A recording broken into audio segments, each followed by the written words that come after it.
ടീച്ചറമ്മ എന്ന് പറയുന്ന KK ശൈലജ തോറ്റത് ഇങ്ങനെ പലതും കേൾക്കാത്തത് കൊണ്ടാണ്. ഇങ്ങനെ പലതും അവർ കേട്ടിട്ടില്ല. ഇപ്പം PR ഏജൻസിന്റെ പിന്നാലെയാണ് കേരള സർക്കാരും മുഖ്യമന്ത്രിയും എന്നുള്ളത് കേരളത്തിലെ ജനങ്ങൾ മനസ്സിലാക്കി കഴിഞ്ഞു.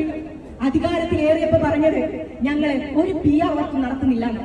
നിങ്ങൾ ആലോചിച്ച് നോക്കണം, ഈ വിവാദം വന്നപ്പോ ദി ഹിന്ദു എന്ന് പറഞ്ഞ പത്രത്തില് അവർ അങ്ങോട്ട് പോയിട്ടാണ് പറയുന്നത് ഞങ്ങൾക്ക് ദേശീയ തലത്തില് PR വർക്ക് വേണം എന്ന് പറഞ്ഞുകൊണ്ടാണ് ദി ഹിന്ദുവില് ഇങ്ങനെ ഒരു ലേഖനം വരുന്നത്. എന്തിന് ഹിന്ദുവിൽ കൊടുത്തു എന്നുള്ള ചോദ്യമുണ്ട്. BJPയെ പ്രീതിപ്പെടുത്താൻ എന്നുള്ളതാണ് അതിനുള്ള മറുപടി. കേരളത്തിലെ ആളുകൾക്ക് എന്റെ ഇംഗ്ലീഷ് ന്യൂസ് പേപ്പർ വായിക്കില്ല എന്ന് പിണറായി വിജയൻ മനസ്സിലാക്കിയത്. അങ്ങനെയാണ് അദ്ദേഹം കരുതിയത്. ഇതിൽ മറ്റൊരു കാര്യം കൂടി ഇങ്ങനെ വെളിവായിക്കൊണ്ടിരിക്കുകയാണ്. ദി ഹിന്ദുവിൽ മാത്രമല്ല, ഖലീജ് ടൈംസ് ഉൾപ്പെടെയുള്ള മാധ്യമങ്ങൾക്ക് പിണറായി വിജയന്റെ ഈ PR കമ്പനി ഇതേപോലെയുള്ള വാർത്തകൾ കൊടുത്തു എന്ന് നിങ്ങൾ തിരിച്ചറിയണം.